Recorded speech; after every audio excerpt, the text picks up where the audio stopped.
Hello दोस्तों, पवन teaching centre में आपका स्वागत है। पेन पेपर हाथ में है, 10वां के मॉडल पेपर साथ में है, तो बने रहे पवन टीचिंग सेंटर के साथ।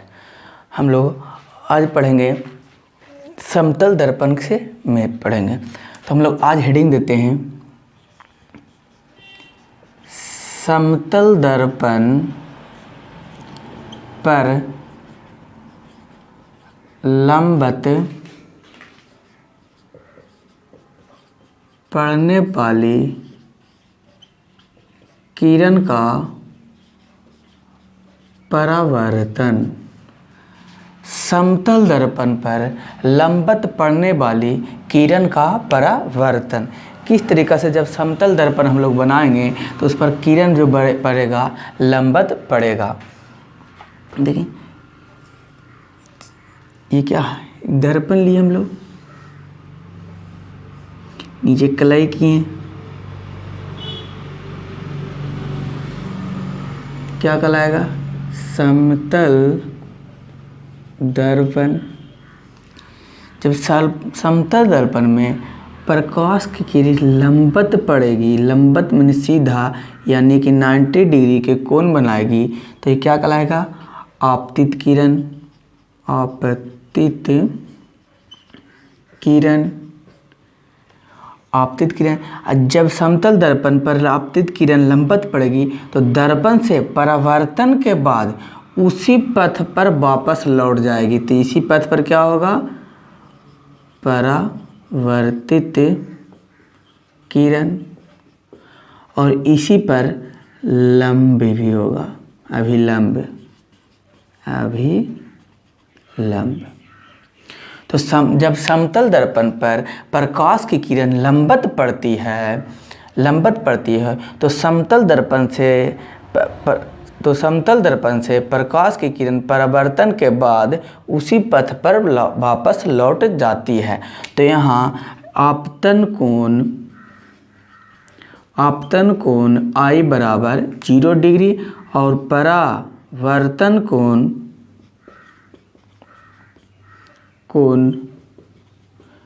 R का मान 0 होगा, क्योंकि जिस डिग्री से आया उसी डिग्री से वापस चला गया। तो क्या होगा, परावर्तन कोण का मान 0 डिग्री होगा। तो हम लोग कह सकते हैं कि समतल दर्पण में प्रकाश की किरण दर्पण से लंबवत जब पड़ती है तो दर्पण से परावर्तन के बाद उसी पथ पर वापस लौट जाती है। इसका यहाँ परावर्तन कोण का मान 0 डिग्री होगा। आगे हम लोग देखेंगे प्रतिबिंब, इमेज। प्रतिबिंब किसे कहते हैं, दो किरण जिस बिंदु पर एक दूसरे को काटती है उसे उस वस्तु का प्रतिबिंब कहते हैं। जब दो किरण किसी बिंदु पर एक दूसरे को प्रतिच्छेद करे या काटे, उस बिंदु को हम उस वस्तु का प्रतिबिंब कहेंगे। प्रतिबिंब दो प्रकार के होते हैं। पहला वास्तविक प्रतिबिंब, रियल इमेज कहते हैं इसे। दूसरा आभासी प्रतिबिंब, कोई बुक में इसे काल्पनिक भी कहा जाता है। तो हम लोग दोनों पढ़ेंगे, आभासी और काल्पनिक। आभासी या काल्पनिक प्रतिबिंब, इंग्लिश में इसे वर्चुअल इमेज कहते हैं। तो हम लोग पहले समझेंगे कि वास्तविक प्रतिबिंब है क्या। वास्तविक प्रतिबिंब है क्या, तो हम लोग प्रतिबिंब के परिभाषा देखें कि जब दो किरण जिस बिंदु पर एक दूसरे को काटती है उसे उस वस्तु का प्रतिबिंब कहते हैं। तो वास्तविक प्रतिबिंब क्या होगा जो हम लोग देखेंगे। वास्तविक प्रतिबिंब हमेशा दर्पण से आगे बनेगा, दर्पण से आगे, या इसे कह सकते हैं दर्पण के बाएं ओर बनेगा या आगे। हम लोग अगर यह दर्पण लें तो इसके आगे यहाँ पर देखेगा, ये कहलाएगा दाईं ओर या कहलाएगा बाईं ओर। तो हमेशा वास्तविक प्रतिबिंब जो बनेगा दर्पण के बाईं ओर बनेगा, या हम लोग कह सकते हैं दर्पण के आगे बनेगा। वास्तविक प्रतिबिंब उल्टा बनता है। वास्तविक प्रतिबिंब वस्तु के अपेक्षा उल्टा होगा। ये कैसा उल्टा होता है, पार्श्व उल्टा। कैसा उल्टा, पार्श्व वस्तु के अपेक्षा उल्टा बनता है, ये पार्श्व उल्टा होता है। पार्श्व उल्टा किसे कहते हैं? जब हम लोग दर्पण में देखते हैं, अगर आप दर्पण देखे होंगे तो आपका दाहिना हाथ बायां दिखता होगा और बायां हाथ दाहिना ऐसा प्रतीत होता होगा, जो वास्तविक में सच्चाई यह नहीं है कि दायां हाथ हमको मेरा बायां हो जाए और बायां हाथ दायां हो जाए। अब ऐसे प्रतिबिंब को हम लोग पार्श्व प्रतिबिंब या पार्श्व उल्टा कहते हैं, यानी दायां बायां दिखेगा और बायां दायां दिखेगा। और जब वास्तविक प्रतिबिंब को हम लोग पर्दे पर प्रदर्शित कर सकते हैं, इसे पर्दे पर दिखाया जा सकता है, इसे पर्दे पर दिखाया जा सकता है। वास्तविक प्रतिबिंब हमेशा दर्पण के आगे बनेगा या उल्टा होगा। कैसा उल्टा? पार्श्व उल्टा, या कह सकते हैं वस्तु के अपेक्षा उल्टा होगा, पर्दे पर दिखाया जा सकता है। अब हम लोग देखते हैं आभासी प्रतिबिंब, जिसे काल्पनिक प्रतिबिंब भी कहा जाता है। आभासी प्रतिबिंब क्या है? आभासी प्रतिबिंब, आभासी वर्चुअल इमेज कहते हैं इसे, प्रतिबिंब। आभासी प्रतिबिंब इसका दर्पण से आगे बनेगा, तो आभासी प्रतिबिंब जो बनेगा दर्पण के पीछे, या इसे अगर ये इस तरीक़ा से दर्पण रहे तो दर्पण के आगे यह हुआ दाईं ओर, इसे कहते हैं, और इधर बाईं ओर कहलाता है।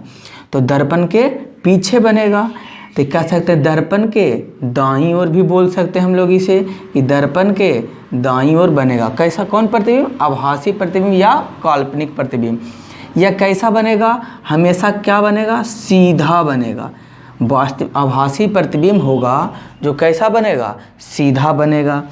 तो सीधा बनेगा तो क्या हम इसे पर्दे पर दिखा सकते हैं? नहीं, इसका उल्टा, इसे पर्दे पर दिखाया नहीं जा सकता है, पर्दे पर दिखाया नहीं जा सकता है। तो अगर वास्तविक प्रतिबिंब और आभासी प्रतिबिंब में हम लोग देखें, अगर अंतर स्पष्ट करें, तो वास्तविक प्रतिबिंब दर्पण के आगे बनता है, जबकि आभासी प्रतिबिंब दर्पण के पीछे बनता है। वास्तविक प्रतिबिंब वस्तु की अपेक्षा उल्टा होता है, लेकिन आभासी प्रतिबिंब वस्तु की अपेक्षा सीधा होता है। वास्तविक प्रतिबिंब को पर्दे पर दिखाया जा सकता है, लेकिन आभासी प्रतिबिंब को पर्दे पर दिखाया नहीं जा सकता है। आगे तो समझ में आ गया होगा बहुत सा के पार्श्व किसे कहते हैं, या उल्टा भी समझ में आएगा, लेकिन ये पर्दे पर दिखाया जा सकता है जो आप लोग को समझ में नहीं आया होगा। तो हम लोग समझते हैं पर्दे पर दिखाने का अर्थ क्या। जब आप लोग सिनेमा हॉल में गए होंगे तो आप जब जाकर बैठे होंगे पहले, तो आपको एक बहुत बड़ा उजला का पर्दा दिखाई दिया होगा। जब मूवी स्टार्ट होता है तो आप देखते होंगे कि कहीं से एक प्रकाश की किरण आ रहा है और पर्दा पर उसको दिखाया जा रहा है, और पर्दा पर हमें अच्छी तरीक़ा से दिखाई पड़ता है। उसी को कहते हैं कि पर्दा पर दिखाया जा सकता है। यानी कि हम लोग जो मूवी देखते हैं वह कैसा प्रतिबिंब होता है? वास्तविक प्रतिबिंब होता है, ना कि काल्पनिक प्रतिबिंब। वह कैसा प्रतिबिंब होता है? वास्तविक प्रतिबिंब। इसी कारण उसे पर्दा पर दिखाया जाता है। तो आप लोग इसे लिख सकते हैं या स्क्रीनशॉट ले लें। उसके बाद हम लोग चलेंगे समतल दर्पण। दर्पण 3 प्रकार के, समतल दर्पण, अवतल दर्पण और उत्तल दर्पण। तो हम लोग सबसे पहले पढ़ेंगे समतल दर्पण में प्रतिबिंब कैसा बनेगा, क्या आकार होगा और क्या क्या चीज़ होगा। तो इसको हम लोग कहते हैं प्रतिबिंब का प्रकृति कहते हैं। वस्तु की अपेक्षा सीधा दिखाई देगा या उल्टा दिखाई देगा, वास्तविक होगा या काल्पनिक होगा, वास्तविक होगा या आभासी या काल्पनिक भी कह सकते हैं। तो अगर वास्तविक होगा तो ये 3 चीज़ फिक्स होगा, दर्पण के आगे बनेगा, उल्टा बनेगा और पर्दे पर दिखाया जा सकता है। लेकिन जब आभासी बनेगा तो इसका अर्थ हुआ दर्पण के पीछे बनेगा, सीधा बनेगा और पर्दा पर दिखाया नहीं जा सकता है। तो हम लोग इसे मिटाकर हम लोग नेक्स्ट पॉइंट में देखते हैं समतल दर्पण द्वारा प्रतिबिंब का बनना। एक हम लोग समतल दर्पण यहाँ लेते हैं इस तरीक़ा से, पीछे कलाई किया हुआ है तो समतल दर्पण होगा। अगर हम इस तरीक़ा से आर लेते हैं तो इधर प्रतिबिंब इसका इस तरीक़ा से बनेगा। तो हम लोग प्रतिबिंब का प्रकृति देखते हैं क्या क्या है। सबसे पहला पॉइंट में देखते हैं प्रतिबिंब कहाँ बना, तो प्रतिबिंब बना है जो दर्पण के पीछे बना है। तो प्रतिबिंब दर्पण के पीछे बनता है।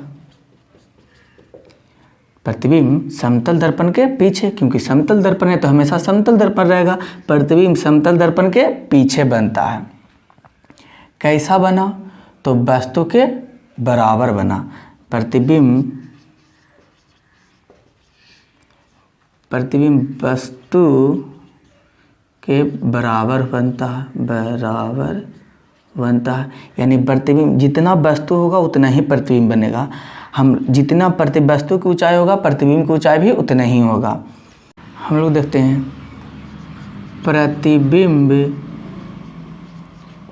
वस्तु के अपेक्षा सीधा बनता है।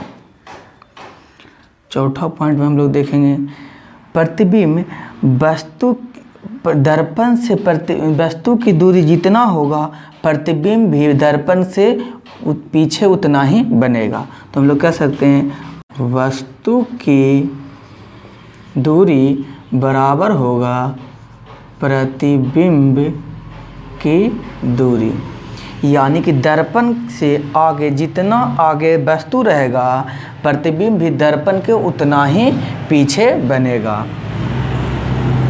पाँचवा पॉइंट में हम लोग देखते हैं, हम लोग अभी सीखें कि जब प्रतिबिंब दर्पण के पीछे बने तो वह आभासी प्रतिबिंब होता है। तो यह कैसा कहाँ बना है, दर्पण के पीछे। तो क्या लिखेंगे, कैसा प्रतिबिंब बना, तो आभासी प्रतिबिंब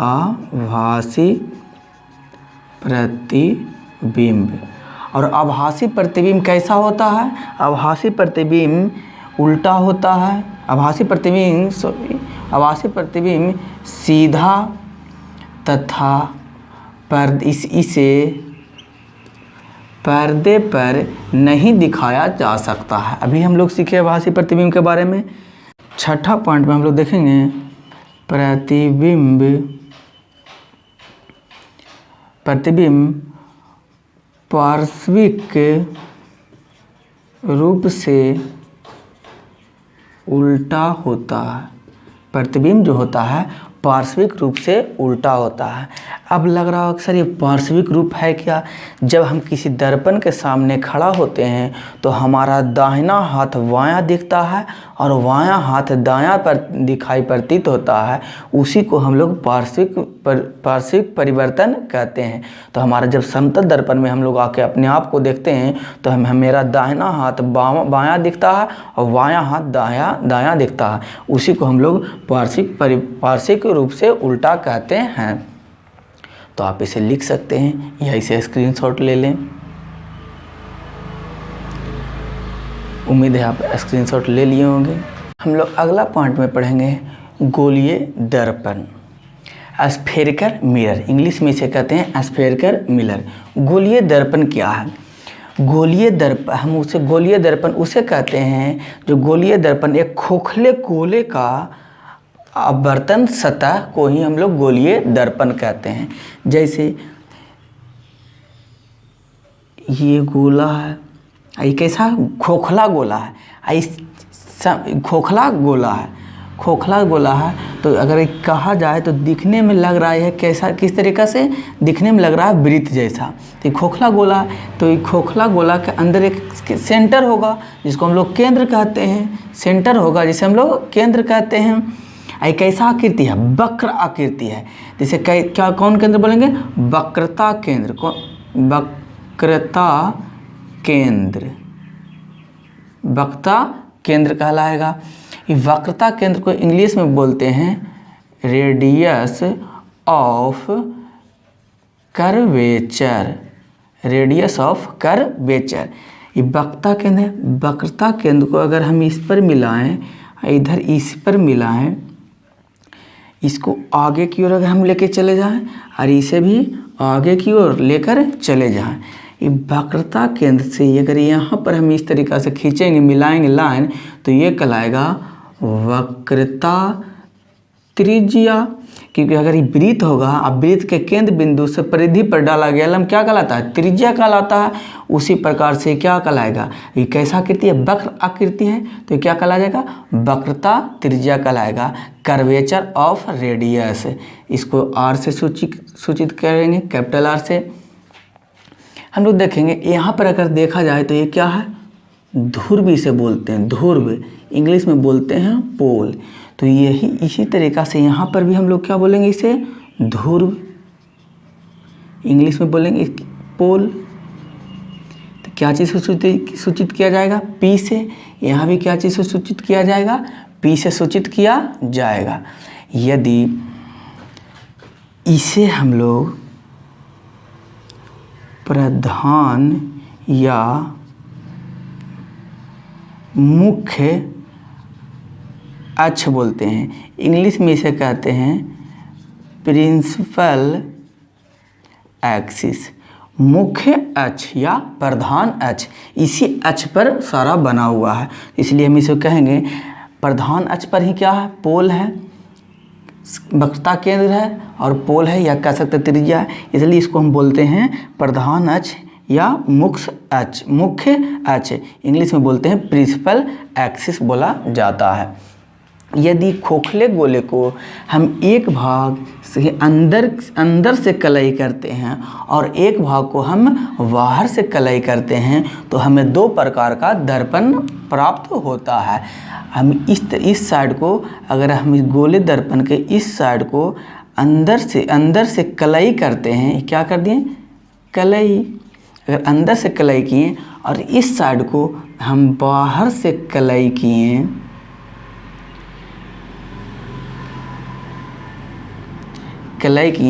तो ये हमें उत्तल दर्पण प्राप्त होता है और यह अवतल दर्पण हमें तो कह सकते हैं उत्तल दर्पण, अवतल दर्पण एक खोखले गोले का एक छोटा सा भाग होता है। अगर इसे हम काट कर अलग कर दें तो हमें इस तरीक़ा से प्राप्त होगा।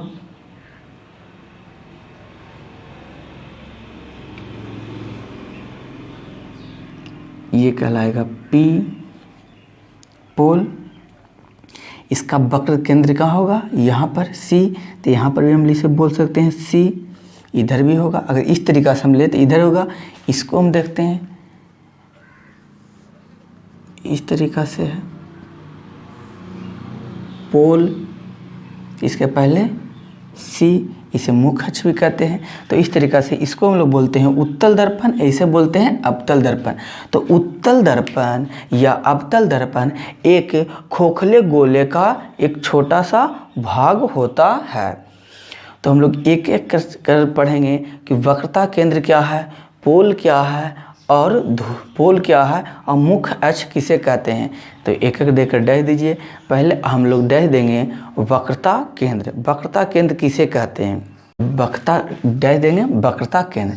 तो वक्रता केंद्र किसे कहते हैं? वक्रता केंद्र उसे कहते हैं वह कहलाता है जो एक खोखले गोले का बीच का एक भाग होता है, उसी को हम लोग वक्रता केंद्र कहते हैं। दूसरा हम लोग देंगे ध्रुव, पोल देकर डैश देकर लिखेंगे पोल किसे कहते हैं। तो हम लोग पोल देंगे और लिखेंगे गोलीय दर्पण के मध्य बिंदु को पोल कहते हैं। गोलीय दर्पण के मध्य बिंदु को पोल कहते हैं। तो वक्रता त्रिज्या किसे कहते हैं? तो हेडिंग दीजिएगा अगला में वक्रता त्रिज्या। गोलीय दर्पण जिस गोले का भाग होता है उसके त्रिज्या को हम लोग वक्रता त्रिज्या कहते हैं। गोलीय दर्पण जिस गोले का भाग होता है उसके त्रिज्या को हम लोग वक्रता त्रिज्या कहते हैं।